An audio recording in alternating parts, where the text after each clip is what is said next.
Hello friends, आज हम भोलेनाथ का एक भजन लेकर आए हैं। अच्छा लगे तो like share subscribe and comment करके ज़रूर बताएं हमारा भजन कैसा लगा। गौर भोलेनाथ के हम दीवाने हो गए। गौर भोलेनाथ के हम दीवाने हो गए। एक तो लंबी जटाएं दूसरी गंगा बहे। एक तो लंबी जटाएं दूसरी गंगा बहे। तीसरा चमके चंदा हम दीवाने हो गए।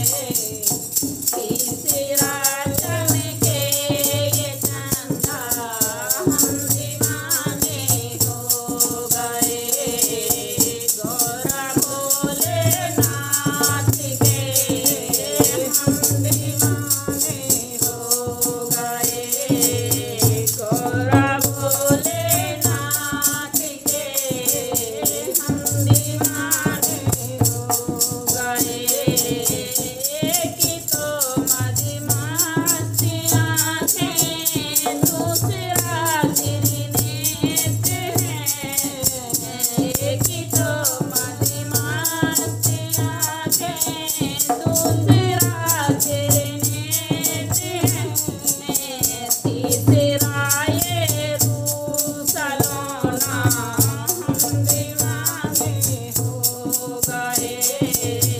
तीसरा ये रूप सलोना हम दीवाने हो गए।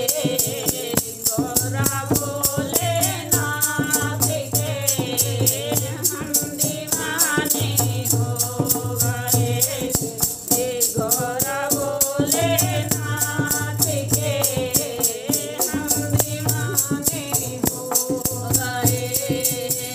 एक तो मुंडों की माला दूसरे काले नाग हैं। एक तो मुंडों की माला दूसरे काले नाग हैं। तीसरे कांधे जनेऊ हम दीवाने हो गए। तीसरे कांधे जनेऊ हम दीवाने हो गए। गौर भोलेनाथ के हम दीवाने हो गए। गौर भोलेनाथ के हम दीवाने हो गए। एक तो डमरू बिराजे दूसरा त्रिशूल है।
हो गए।